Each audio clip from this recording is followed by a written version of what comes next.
제가 간혹 인간이 가진 편견이나 선입견에 대해서 설명할 때 이 확증 편향이라는 용어를 가지고 설명할 때가 있지 않습니까? 이 확증 편향이라는 거는 한마디로 말하면 자기 생각과 일치하는 정보에만 주목하고 그 외의 정보는 무시하는 사고방식, 이걸 이제 확증 편향이라 그러는데, 쉽게 말하면은 듣고 싶은 것만 듣고 보고 싶은 것만 보는 태도, 이거 확증 편향이라 그럽니다. 사람들이 왜 이런 태도를 취하는가? 전문가들 얘기 딱 한마디입니다. 왜 확증 편향 이런 태도를 취하는가 하니까 자기 생각이 틀렸다는 것을 인정하고 싶지 않은 본능 때문이라는 겁니다. 제가 최근에 우연히 청소년들을 위해서 쓴 책인데요, 14살에 시작하는 처음 심리학, 이런 책을 제가 우연히 봤더니 거기에 이 확정 편향을 너무나 한마디로 이렇게 전곡을 찔러 설명하는 것을 봤습니다. 확정 편향이 뭐냐? 내 말이 맞잖아. 이걸 주장하는 게 이게 확정 편향이라는 겁니다. 청소년들을 상대로 해서 쉽게 설명하다가 보니까 굉장히 와닿게 설명한 것 같습니다. 이번에 제가 확실히 알았습니다. 내 수준이 14살이라는 거. 14살에게 쓴 책이 너무 쏙쏙 귀에 들어오는 겁니다. 그래서 제가 확정 편향을 설명할 때마다 내 말이 맞잖아. 이렇게 전곡을 찔러 설명하고는 그 다음에 이제 청소년들한테 이런 권면을 합니다. 우리는 언제나 틀릴 수 있다. 우리는 언제나 틀릴 수 있다라는 생각을 지닌 열린 사람이 되자. 그래야 상황을 정확하게 파악하고 올바른 판단을 내릴 수 있다. 여러분, 이게 14살 청소년에게만 이게 해당되는 말이겠습니까? 오늘 저와 여러분 모두가 다 항상 우리는 언제나 틀릴 수 있다, 이 생각을 가지고 듣고 싶은 말만 듣고 보고 싶은 것만 보는 이런 인생이 아니기를 바랍니다. 제가 오늘 본문의 제자들에 대하여 살펴보다가 이 확정 편향에 내 말이 맞잖아, 이 설명이 떠올랐던 것은요, 오늘 본문에 나오는 제자들의 귀함 때문이에요. 지난주에 말씀드리지 않았습니까?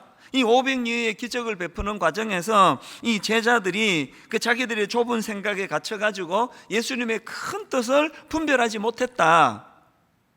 그래서 예수님께서 너희가 먹을 것을 주라 이렇게 말씀하시니까, 아니 우리가 어디 가서 그 큰 돈을 구할 수 있겠습니까? 전혀 예수님의 의중을 파악하지 못하는 그런 좁은 자기 생각에 갇혀 있었던 사람들이 제자들이라 그랬는데요, 그런데 제가 본문을 읽다가 너무나 제가 감동을 받고 놀라는 포인트가 하나 있습니다. 이렇게 좁은 생각과 좁은 시야에 갇혀 참 모자랐던 제자들이지만요, 오늘 본문 한번 쭉 읽어보십시오. 전개되는 모든 것들이 이 제자들이 너무나 예수님의 수족이 되어서 예수님의 의중은 잘 살필 수 있는 능력은 좀 떨어지지만 손색 없이 주님의 동력자로 그 기적을 베푸는 일에 동참하고 있는 제자들의 모습을 발견하는 겁니다. 이게 우리들에게도 희망이고요. 그렇게 유능하고 똑똑하지 않아도 하나님의 동력자가 되는 게 이게 가능하구나, 이걸 잘 분석해야 됩니다. 어떻게 그렇게 생각이 좁고 편협하고 모자랐던 제자들이 어떻게 손색 없이 주님의 동력자가 되어 쓰임을 받았을까? 대답 간단합니다. 비록 그들은 시야가 좁고 생각의 폭이 좁았지만, 그러나 그들은 주님 앞에서 항상 어떤 태도였습니까?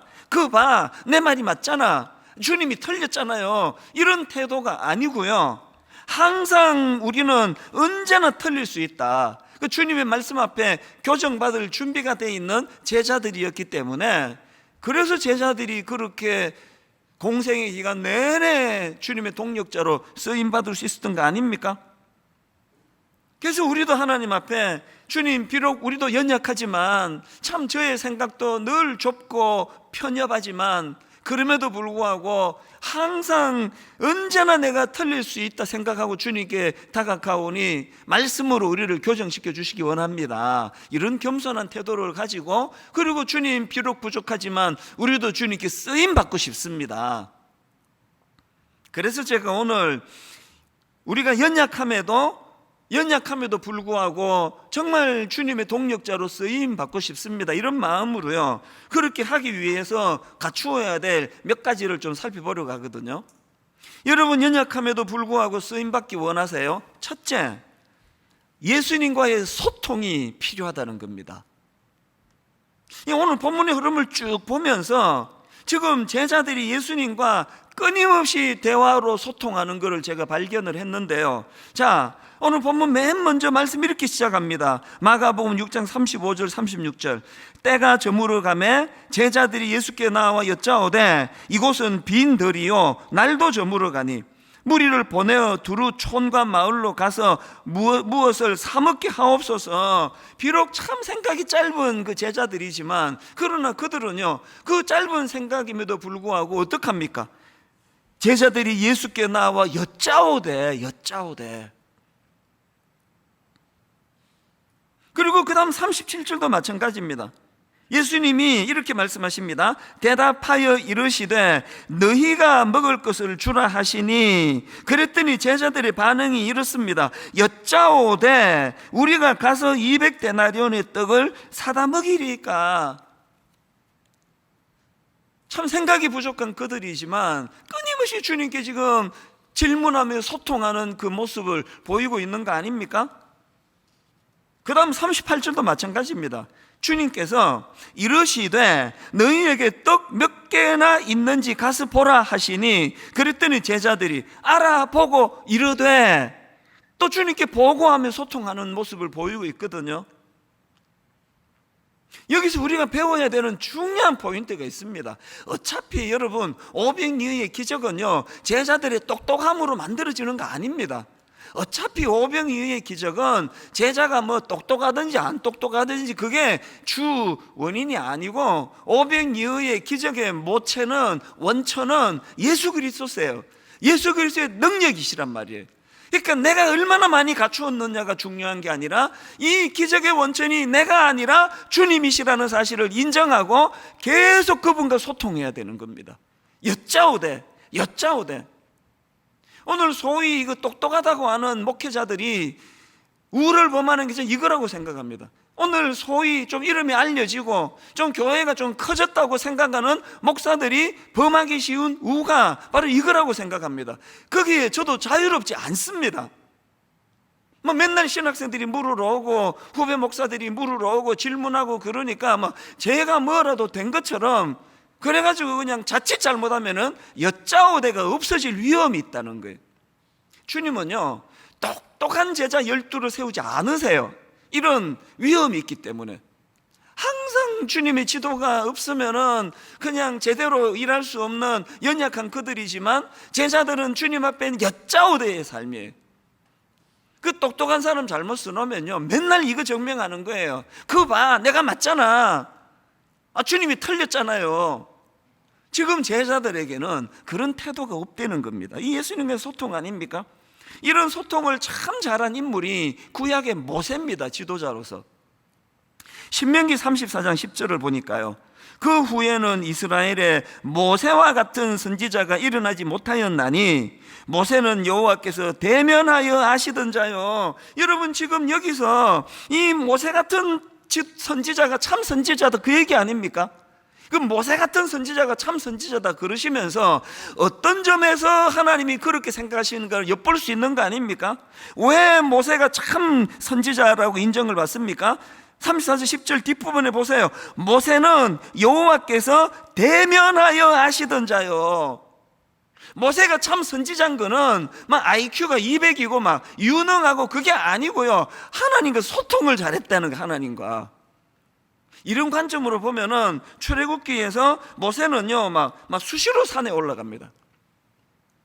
출애굽기 24장 13절, 모세가 그의 부하 여호수아와 함께 일어나 모세가 하나님의 산으로 올라가며, 출애굽기 24장 15절, 모세가 산에 오르매 구름이 산을 가리며, 출애굽기 24장 18절, 모세는 구름 속으로 들어가서 산 위에 올랐으며. 초신자들은 와, 이 모세가 등산 되게 좋아했네, 건강에는 등산이 최고지, 이렇게 생각하실 수 있지만 그건 오해세요. 모세가 이렇게 빈번하게 산을 오른 이유를 출애굽기 24장 16절에서 설명하고 있습니다. 출애굽기 24장 16절, 여호와의 영광이 시내산 위에 머무르고 구름이 엿새 동안 산을 가리더니 일곱째 날에 여호와께서 구름 가운데서 모세를 부르시니라. 왜 모세가 산을 그렇게 빈번하게 찾았는지 아시겠죠? 소통이에요. 이 하나님과의 소통. 이런 모세다 보니까 출애굽기 33장 11절, 사람이 자기의 친구와 이야기함 같이 여호와께서는 모세와 대면하여 말씀하시며, 정말 부러운 대목 아닙니까? 얼마나 주님과의 소통이 잘 일어났으면 사람이 자기 친구와 이야기함 같이 그 친밀함을 가지고 하나님과 교제가 이루어지고 있다는 거예요. 이런 모세의 모습이 왜 중요한가 하면은요, 그 결과를 보십시오. 출애굽기 34장 29절 세 번역으로 읽어드릴게요. 모세가 두 증거판을 손에 들고 시내산에서 내려왔다. 그가 산에서 내려올 때에 그의 얼굴에서는 빛이 났다. 왜 얼굴에 빛이 났느냐? 주님과 함께 말씀을 나누었으므로. 그의 얼굴에서는 빛이 났다. 주님과 함께 말씀을 나누었으므로 얼굴에서 그렇게 빛이 났으나 중요한 거, 모세 자신은 전혀 알지 못하였다. 오늘 우리 인간의 교만이 뭡니까? 나 얼굴이 핀다지 지금. 내 얼굴에 좀 광채가 나지 않아? 진짜 영성은요, 그 사실을 자기가 모르는 영성입니다. 제가 수많은 목사님들을 만나는 사람 아닙니까? 큰 교회 목사님, 작은 교회 목사님 두루두루 만나면서 내가 내린 결론은요, 얼굴에 광채가 나, 영적으로 말해요. 얼굴에 광채가 나는 사람은 큰 교회 목사님 중에도 있지만 내 경험상 대부분이 작은 교회 목사님들이에요. 그리고 그분들은 자기가 영적으로 얼마나 빛나는 존재인지를 몰라요. 이 세상의 그 기준 때문에. 그래서 제가 작은 교회 목사님을 만나면 종종 이런 말씀을 하세요. 아이고 작은 교회 하는 나 같은 게 뭘 알겠습니까? 작은 교회 하는 내 주제에, 그건 자기를 몰라서 그런 거예요. 하나님은요, 큰 교회 작은 교회로 기준을 보시는 게 아니에요. 그 목사가 하나님과 얼마나 소통이 이루어지느냐, 얼마나 하나님과 교제가 이루어지느냐, 그 기준으로서 그 영적인 충만함이 나타나기 때문에 큰 교회 목사님들은 항상 두려워해야 돼요. 이게 그냥 그래서 한때는 제가 저를 별명 짓기를, 저는 카푸치노 커피라고 지었습니다. 카푸치노 커피 아시죠? 막 거품이 무성해가지고요, 후 불면은 실제로는 그 3분의 1밖에 없습니다. 이 큰 교회 목사들이 자칫하면은 그렇게 거품으로 무성돼서 사실은 그 거품인데 자기를 막 엄청나게 대단한 줄로 아는. 그래서 제가 언젠가 오래전에 우리 친구 목사님한테 그 얘기했더니 버럭 화를 내면서, 당신이 그렇게 향기롭단 말이야? 그래서 내가 졌다 그랬죠. 그게 그런 뜻이 아닌데, 여러분, 큰 교회 작은 교회, 큰 사업체 작은 사업체, 지혜로운 사람 덜 지혜로운 사람, 그 기준이 아니고요, 하나님 앞에서 인간의 기준은 딱 하나예요. 얼마나 주님과 소통이 일어나는가, 얼마나 그분과 대면이 이루어지는가. 우리는요, 산까지 안 찾아가도 돼요. 직장에서 힘드세요? 눈 감고 주님을 의지하면 거기가 산이에요. 모세가 찾았던. 몇 번 말씀드렸지만 개척 초기에 저의 부족함 때문에 너무 목마름이 많았을 때 아무도 없는 불 꺼진 이 본당에 앉아서 참 눈물을 흘리며 하나님 껴내를 구했을 때, 그게 바로 아까 모세가 찾았던 그 산이란 말이에요. 산. 여러분, 부탁드립니다. 직장에서, 가정에서, 삶의 현장에서 참 무거운 여러 가지 일들 때문에 힘드시다면 모세가 찾았던 그 놀라운 하나님과의 대면하는 장소를 주님이 만들어 주시는 거 기억하시기를 바라요. 그리고 잠깐 눈을 감으면 이 세상으로부터 격리가 돼요. 제 경험상 해보니까 그렇더라고요. 잠깐 눈을 감고 그분을 묵상하는, 그래서 주님과 참 대면하며 교제하는 일, 그분과 소통하는 일. 그래서 참 모세가 하나님 앞에 받았던 평가처럼요, 사람이 자기의 친구와 이야기함 같이 그렇게 하나님과 소통이 이루어지는 그런 성도님들 되시기를 바랍니다. 이게 첫 번째 조건입니다. 그런가 하면 쓰임받기 위한, 부족함에도 쓰임받기 위한 두 번째 조건이 뭐냐? 절대 순종이에요. 내 생각도 이렇고 또 주님이 시키시는 것도 또 그것도 뭐 이해가 되는 건 그건 그냥 순종이고요.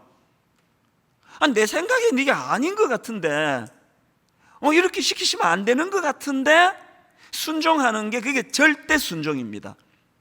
오늘 본문의 제자들의 귀함이 바로 그 모습이거든요. 본문 39절에 보니까 제자들에게 명하사 그 모든 사람으로 때를 지어 푸른 잔디 위에 앉게 하시니, 그랬더니 40절 제자들이 그 말씀에 순종해서 때로 100명씩 또는 50명씩 앉은지라. 이게 왜 대단한 건지 아십니까? 한번 상상을 해보세요. 그 많은 군중들에게 자 이제 50명씩 100명씩 자 이제 군을 이루어서 앉아보세요 이러면은 그게 지금 무슨 메시지예요? 먹을 거 주겠다는 이야기 아닙니까?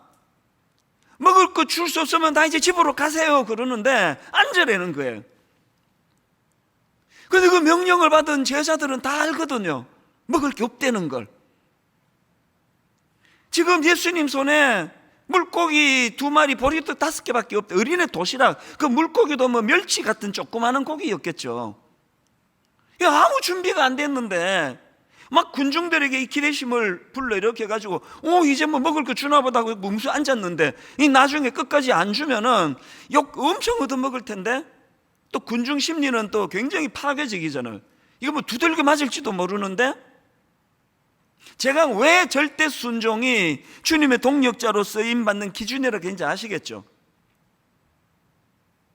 순종한 거예요. 오병이어가 그래서 가능했던 거 아닙니까? 제자들이 이 군중을 다 흩어버리면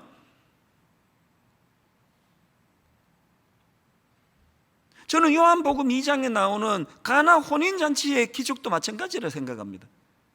예수님 이 땅에 오셔서 제일 먼저 베푸신 그 기적의 사건이 물을 포도주로 만든 사건 아닙니까?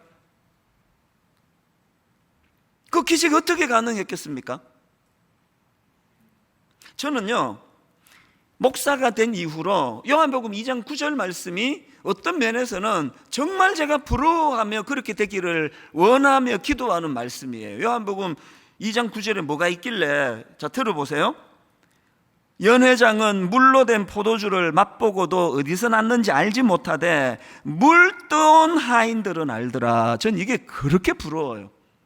저는요, 영문도 모르고 그냥 요 새치 혀 달짝하게 하는 포도주 먹고 좋아하는 사람 되고 싶지 않아요.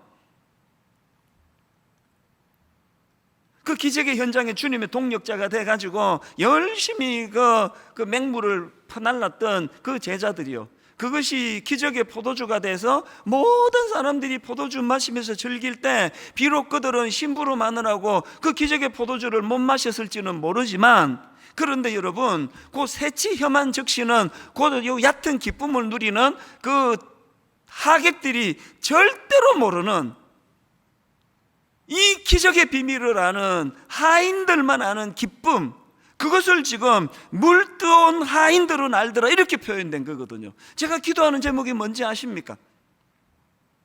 제가 만약에 그 하객이 되기를 원했다면요, 벌써 타락했을 거예요. 아마 원리야 뭔지 모르겠고 교회만 키워주세요 그냥.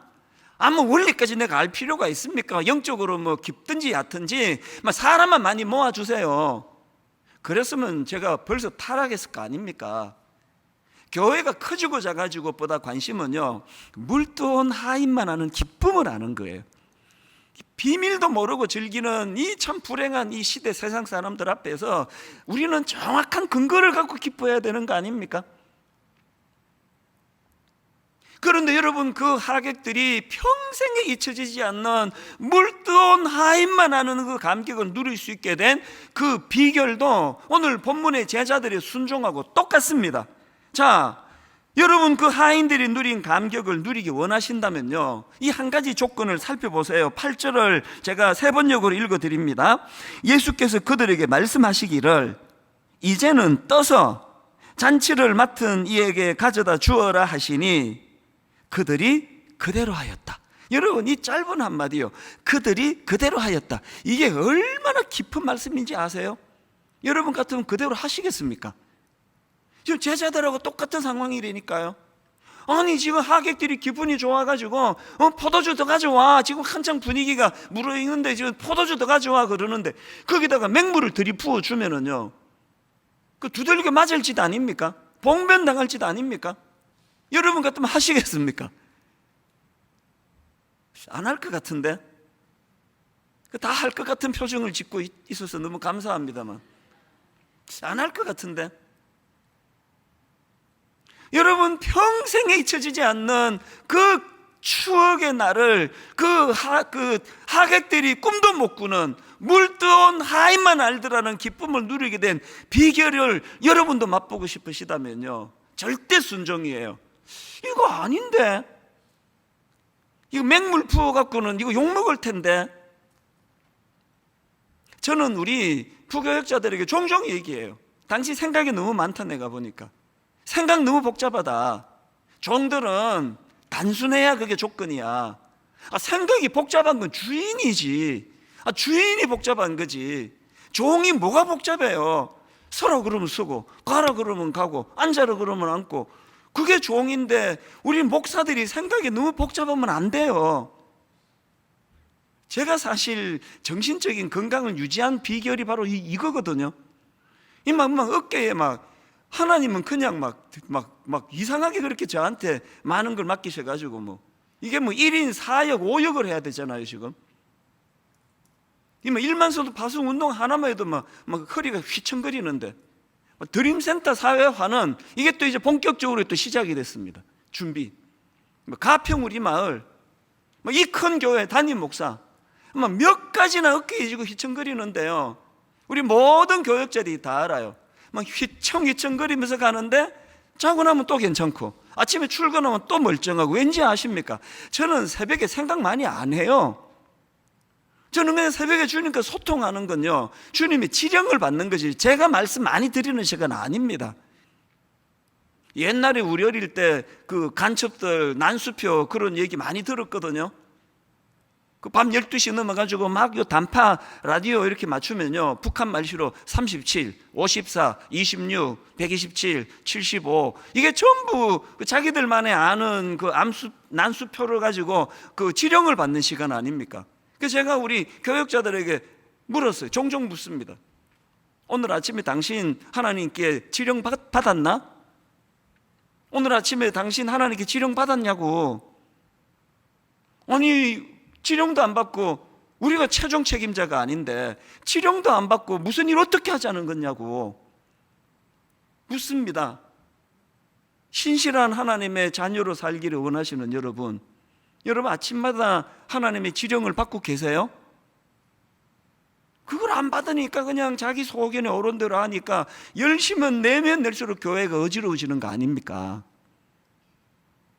하나님과 이 소통,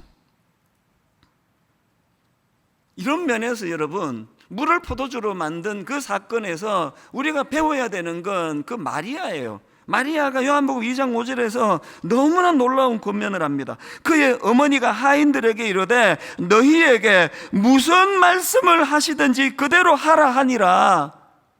분당 우리 교회에 이런 마리아와 같은 어른들이 좀 많았으면 좋겠습니다.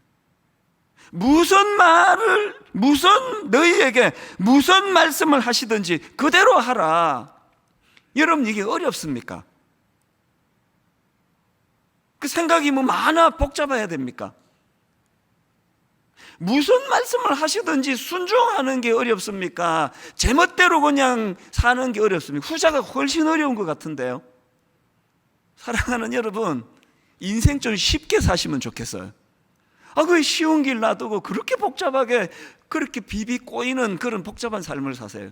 그 사춘기 애들, 사랑하는 우리 아들, 딸 진짜 권면하고 싶습니다. 인생을 좀 심플하고 간단하게 살면 좋습니다. 뭐하러 그렇게 복잡하게 사세요? 너희에게 무슨 말씀을 하시든지 그대로 하라. 분당 우리 당의 장로님들 만만치 않거든요. 전부 하여튼 믿음도 좋으시고 대단해요. 그래서 제가 이렇게 안건을 내면요, 요모조모 잘 따지세요. 또 이제 또 편차가 좀 있지만 한 번은 연말에 그 12월 32일 날 드리는 송구 영신 예배를 드리고요. 이제 쭉 저기 성도들한테 인사하려고 이제 쭉쭉 걸어 나가니까, 그래서 문 앞에서 기다리셨는지 우연히 마주치셨는지 그 당의 시무 장로님이 저보고 이제 연말이니까 이런 말씀을 하세요. 목사님 계속 그렇게 반대하고 그래서 죄송합니다 그러시더라고요. 그래서 제가 뭐라고 응수한지 아십니까? 무슨 말씀을요? 그게 장로님 역할이세요. 장로님이 그렇게 반대 안 해주시면 당회 안에서 제가 바깥에 나가서 엄청난 수치를 당할 거 아닙니까? 그래서 장로님 오히려 부탁인데요, 그 더 철저하게 좀 반대해 주세요. 그랬더니 그분이 안심하고 이제 계속 반대하시면서 그렇게 당회가 너무나 이렇게 잘 됐거든요. 이게 농담이 아니에요. 당회에서 그거를 안 걸러주면요, 제가 진짜 그 안티들 앞에서, 원수들 앞에서 말로 다 할 수 없는 수치를 당할 거예요. 그래서 여러분, 사람은요 자꾸 제동을 걸어줘야 돼요. 근데 여러분 지금 거꾸로 지금 살고 계시는 거 아닙니까? 사람한테는 눈치 본다고 바른 소리 못 하시고 맨날 하나님한테만 지금 딴지 걸고 계시는 거 아닙니까? 그래서 인생이 베베 꼬이는 거예요. 사람한테는 거침없이 반대하고 충고하고 하시고요, 하나님께는 경청하시고 순종하셔야 돼요. 이 순서가 지금 이게 거꾸로 돼 있으면 곤란합니다. 마지막 세 번째, 우리가 연약함에도 불구하고 쓰임 받으려면 선행감사. 그냥 감사는 세상 사람들 다 하고요, 믿는 우리만 할 수 있는 게 저는 선행감사라 생각합니다. 왜? 이게 출처가 예수님께로부터 온 거거든요. 자, 오늘 본문을 보세요. 41절. 예수께서 떡 5개와 물고기 2마리를 가지사 하늘을 우러러 축사하시고 떡을 떼어 제자들에게 주어 사람들에게 나누어 주게 하시고 또 물고기 2마리도 모든 사람에게 나누시매. 지금 예수님이 축사하시는데요, 이거는 지금 그 유대인들의 그 당시 식사 관습이래요. 그래서 이제 유대인들이 식사를 하기 전에 그렇게 기도를 드리는데, 제가 이걸 그 영어 NIV 성경으로 보니까 He gave thanks 이렇게 돼 있다. 그러니까 지금 예수님은 감사 기도를 드리는 거예요. 이게 유대인들, 그 당시 유대인들의 공통점도 있고 차이점도 있는데, 공통점은요, 모든 유대인들도 식사를 앞두고 감사 기도를 하는 게 공통점입니다. 그럼 차이점이 뭔지 아십니까? 유대인들은요, 이미 음식이 다 차려져서 먹기만 하면 되는 그때에 감사 기도를 드리고요, 예수님은요, 차리기 전에 이 많은 군중을 절대 먹일 수 있는 게 아닌 상황에서, 그래서 제가 선행감사라 그러는 겁니다. 슬로우 처치라는 책에 보면은요, 이 교회가 현대인들에게 이 하나님 나라의 풍성함을 제대로 증언할 수 있기 위하여 몇 가지 훈련을 해야 되는데, 그 중에 하나가 감사 훈련이라 그럽니다. 그 내용을 한번 들어보세요. 감사 훈련이 뭐냐? 제자들이 자신들의 결핍에 집중하고 있을 때, 제자들이 자기들의 결핍에 집중하고 있을 때 예수님은 그들이 이미 소유하고 있는 것에 집중하셨고, 그리고 예수님은 작지만 이미 가지고 있는 것에 대해 먼저 감사를 드렸다. 이해가 되세요?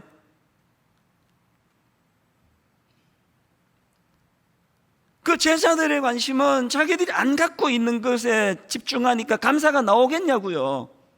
그런데 예수님이 선행감사가 왜 가능했느냐? 비록 작지만 이미 있는 그것을 주목하셨기 때문이라는 겁니다. 그 책에 보면은 로핑크라는 분의 말을 인용하는데 한번 들어보세요. 기적은 이미 존재하고 있었던 것으로부터 시작되었다.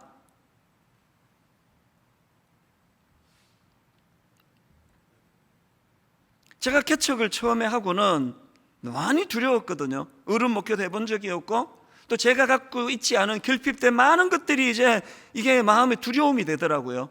그래서 본당에 와서 울기도 많이 울었다 그랬잖아요. 요새는 안 울어요. 그리고 그것 때문에, 내가 안 갖춘 것 때문에 갈등 없습니다. 왜? 19년 목회하면서 알았거든요. 하나님은 강점으로 일하시는 분이에요.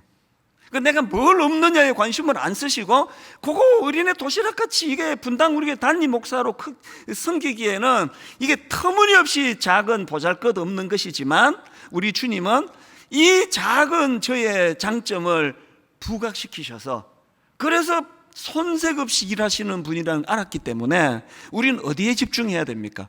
내가 갖고 있지 않는 거에 집중하면 그건 부족한 제자들의 시각이에요. 다시 읽어드릴까요? 기적은 이미 존재하고 있었던 것으로부터 시작되었다. 제자들이 자기들의 결핍에 집중하고 있을 때 예수님은 작지만 이미 가지고 있는 것에 먼저 감사를 드렸다. 여러분도 그렇게 되시기를 바랍니다. 이런저런 교훈이 참 많았는데요. 그런데 여러분, 저는 오늘 본문에서 정말 중요한 포인트 한 가지를 발견합니다. 그 41절을 다시 보시겠습니까? 예수께서 떡 5개와 물고기 2마리를 가지사 하늘을 우러러 축사하시고 해요. 하늘을 우러러 축사하시고, 저는 이 부분을 묵상하면서 언젠가 읽었던 글 하나, 이게 너무 마음에 와닿아서 우리 화면으로도 좀 띄워달라 그랬습니다. 잘 들어보세요. 감사란 조건에 대한 반응이 아니다, 하나님을 향한 반응이다. 너무너무 중요한 겁니다, 여러분. 이게 감사란 조건에 대한 반응이 아니다, 하나님을 향한 반응이다. 왜 제자들이 자기들의 결핍에만 집중하면 안 되는지 아시겠습니까? 어차피 오병이어의 기적의 능력은 자기들이 모은 떡과 고기의 분량으로 결정되는 것이 아닙니다. 왜 결핍된 그것만 바라보고 그렇게 비관하고 나는 갖춘 게 없어서 쓰임받을 수 없다고 생각하고 계시느냐고요. 감사란 조건에 대한 반응이 아니다, 하나님을 향한 반응이다. 여러분, 자주자주 하늘을 쳐다봐야 됩니다. 상징적으로 땅의 것만 보시면 안 됩니다. 자주자주 여러분 영적인 세계를 꿈꾸셔야 돼요. 눈에 보이는 분당 우리 교회 화려하고 사람 많이 모이고 갖출 거 다 갖추고 이게 우리 영혼을 가난하게 만들 무서운 도구예요. 오늘날 도시교회 치명적인 문제가 이거 아닙니까? 땅의 것만 계산하니까. 둘 중에 하나예요. 난 뭐 어린애 도시락 하나밖에 없네, 맨날 비관하고 막 한 어린애 도시락이 아니라 어른 도시락 한 100개쯤 모았다고 막 교만이 머리 꼭대기까지 올라가고, 그게 다 왜 그렇습니까? 하늘을 우러러지를 않아서 그런 거 아닙니까? 자꾸 하나님을 바라보셔야 돼요. 내가 가진 게 도시락 100개든 1000개든 그걸로 문제 해결이 되는 게 아니고, 그래서 내가 갖고 있지 않은 결핍을 가지고 우울해 있지 마시고, 이런 부족한 재료를 가지고도 오병이어의 기적을 거뜬히 이루실, 그래서 여러분 감사란 조건에 대한 반응이 아니다, 하나님을 향한 반응이다. 결론을 맺으면서 저는 오늘 설교 제목을요, 그러나 내겐 당신이 있습니다, 이렇게 정했는데요. 이 제목은 그 장영희 교수라는, 지금은 이제 그 돌아가셨는데요, 이 장영희 교수라는 분이 쓴 책 제목을 따온 겁니다. 그러나 내겐 당신이 있습니다. 그리고 이 책을 딱 펼치면요, 이런 글이 나와요. 그러나 내겐 당신이 있습니다. 당신의 사랑이 쓰러지는 나를 일으킵니다. 나를 사랑하는 이가 이 세상에 존재한다는 것, 그것이 내 삶의 가장 크다란 힘입니다. 딱 넉 줄짜리, 딱 책을 피면 몇 페이지 지나고 나면 그 빈 여백에다가 요 짧은 문장을 써놓았는데, 지난 여름 조금만 과장하자면요, 이 문장이 주님을 묵상하는 재료가 되고 도구가 되고 이것이 저의 침체를 회복시켜 줬어요. 왜? 제가 이렇게 읽었거든요. 그러나 내겐 주님이 있습니다. 주님의 사랑이 쓰러지는 나를 일으킵니다. 나를 사랑하는 이가 이 세상에 존재한다는 것, 그것이 내 삶의 가장 크다란 힘입니다. 그래서 오늘 설교 제목이 그러나 내겐 당신이 있습니다예요. 비록 우리 인생이 결핍된 그 투성이라 할지라도요, 35절에 보니까 때는 저물어 가고 제자들이 예수께 나와 여짜오되 이곳은 빈들이요 날도 저물어 가니, 마태복음 14장 17절에 보니 제자들이 이르되 여기 우리에게 있는 것은 떡 5개와 물고기 2마리뿐이니이다. 이렇게 자기의 결핍을 호소할 수밖에 없고, 빈들에서 있는데 엎친 데 덮친 격으로 니엇니엇 해가 기울어가는, 날도 저물어가는 그런 상황이라 할지라도, 여러분, 저는 이번 여름 내내 마가복음 6장 41절 42절이요, 예수께서 떡 5개와 물고기 2마리를 가지사 하늘을 우러러 축사하시고 떡을 떼어 제자들에게 주어 사람들에게 나누어 주게 하시고 또 물고기 2마리도 모든 사람에게 나누심에 결론, 다 배불리 먹고 너무너무 가슴이 뜨거웠어요. 마음은 힘든데, 내 힘으로는 이거를 헤쳐나갈 수 없을 것 같은데, 분당 우리 담임 목사로서 역할을 다 못할 것 같은데, 주님이 계속 내 마음에 되뇌이게 하셨던 2마디, 너희들이 먹을 것을 주라. 다 배불리 먹고, 너희들이 먹을 것을 주라. 다 배불리 먹고. 다시 말씀드립니다. 감사란 조건에 대한 반응이 아니라 하나님을 향한 반응이다. 빈들이고 해는 뉘엿뉘엿 기울어, 지금 제 나이가 거기에 해당된다고 생각하거든요. 인생도 이제 힘이 빠져나가고 의욕도 점점 사라져갈 수밖에 없는, 해가 뉘엿뉘엿 기우는, 그리고 주님 앞에 고백할 수밖에 없는 것은, 우리에게 있는 것은 떡 5개와 물고기뿐이니이다. 그래서 여러분, 나이가 들수록 축복인 거예요. 그래서 여러분, 젊을 때 거품 다 걷어내고 빈들에서 해가 뉘엿뉘엿 기울어가는 그 자리에 서서 오늘 설교 제목 그대로 고백을 드릴 수가 있는 겁니다. 그러나 내겐 당신이 있습니다. 아무것도 없는 빈들이지만 그러나 내겐 당신이 있습니다. 다 갖추고 그러나 내겐 당신이 없습니다. 가장 비극적인 고백 아니겠습니까?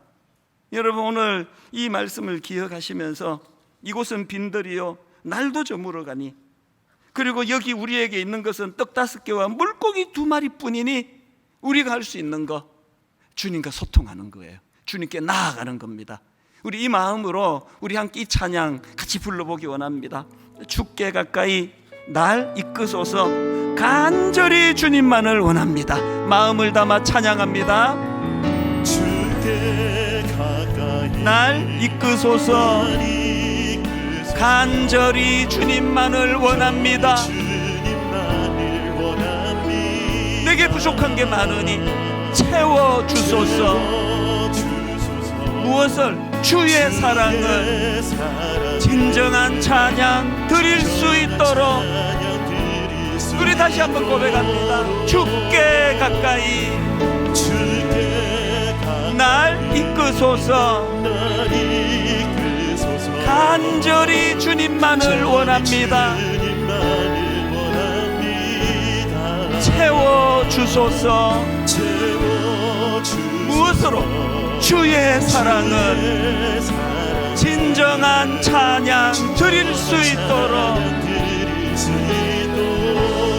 목마른 나의 영혼 주를 부르니 나의 맘 만져주소서. 주님만을 원합니다. 더 원합니다. 나의 맘 만져주소서. 여러분, 빈들에 서서 그 주님을 찬양합니다. 주께 가까이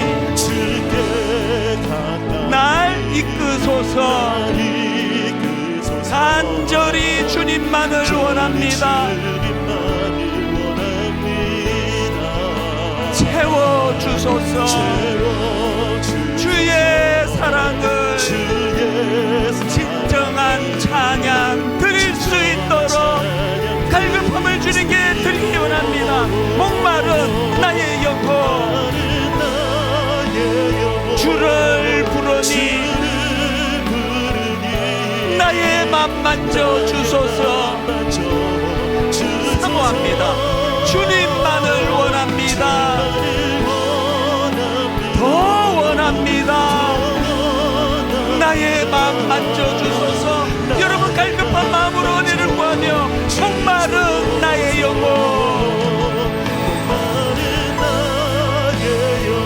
주를 부르니 나의 마음 만져주소서. 주님만을 원합니다. 원하되 더 원합니다. 나의 마음 만져주소서. 오 주님 채우소서.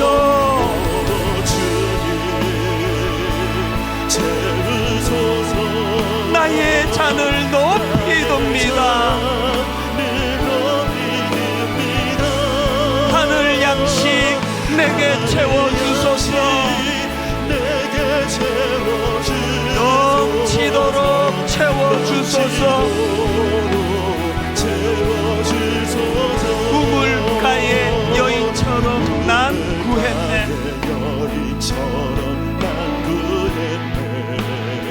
헛되고 헛된 것들을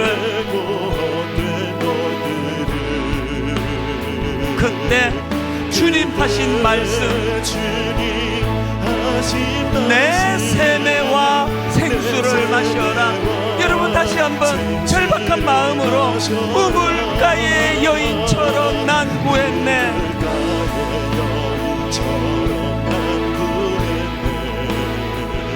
헛되고 헛된 것들을 그때 주님 하신 말씀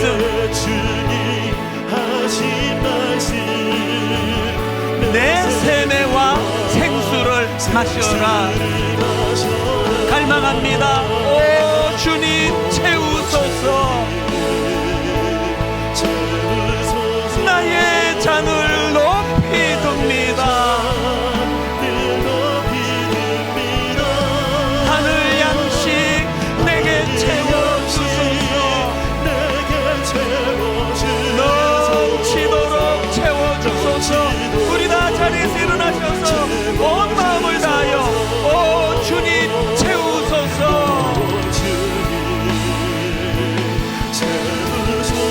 나의 잔을 높이 둡니다. 하늘 양식 내게 채워주소서. 넘치도록 채워주소서.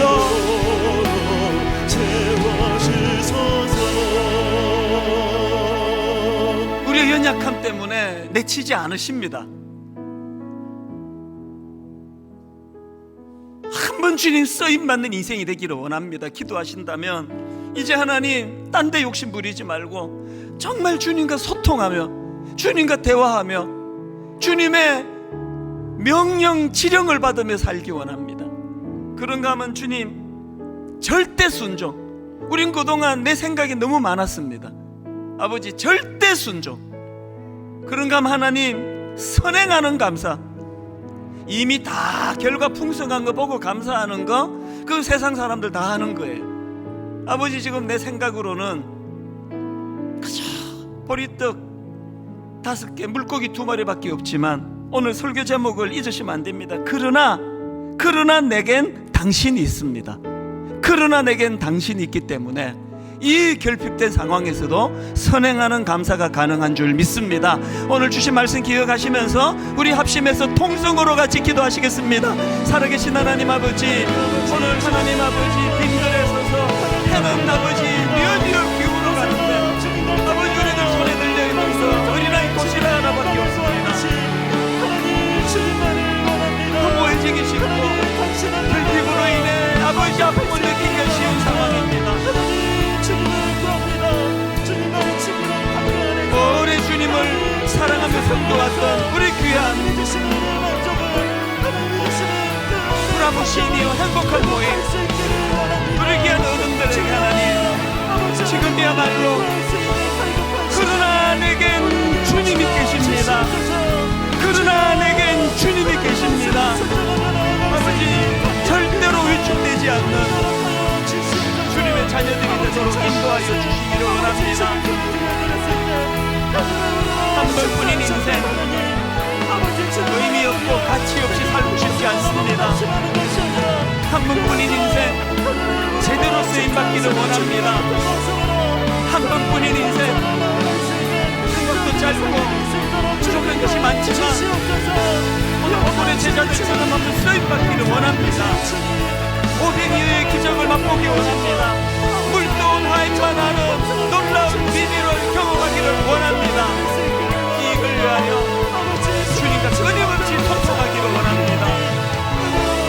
주님과 교제하기 원합니다.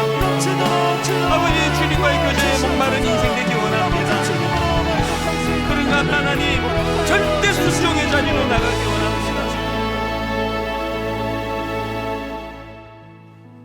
여호수아가 또 백성에게 이르되 너희는 자신을 성결하게 하라.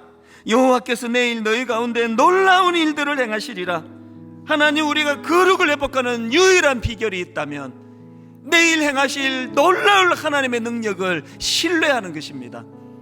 우리가 할 일은 땀을 뻘뻘 흘리면서 그렇게 내 힘으로 만들어가는 것이 아니라 그래서 하나님이 원하시는 거룩을 추구하며 주님과 대면하고 주님과 소통하며 늘 주님 가까이 교제하는 자에게 주시는 그 아름다운 거룩이 회복되는 인생이 우리의 목표가 되어야 되는 줄로 믿습니다. 내일 크고 비밀한 일, 내일 너희 가운데 놀라운 일을 행하시리라, 이 말씀을 붙잡고 하나님, 눈으로 보여지는 우리의 현실은 해는 기울어져 가는데 이곳은 빈들이요 날도 저물어 가니 여기 우리에게 있는 것은 떡 5개와 물고기 2마리 뿐이니이다, 이렇게 고백할 수밖에 없지만 오히려 그렇기 때문에 주님, 그러나 내겐 주님이 계십니다. 이 한마디 고백으로 아버지, 우리의 우울했던 그 어두운 마음들이 어떻게 물러가게 되는지를 이것을 맛보고 경험하는 그런 이번 한 주간 되도록 은혜 주시고 오늘 주신 말씀의 능력이 한 주간 내내 우리를 견인하는 능력이 됨을 경험하는 귀하고 복된 한 주간 되도록 인도하여 주시옵소서.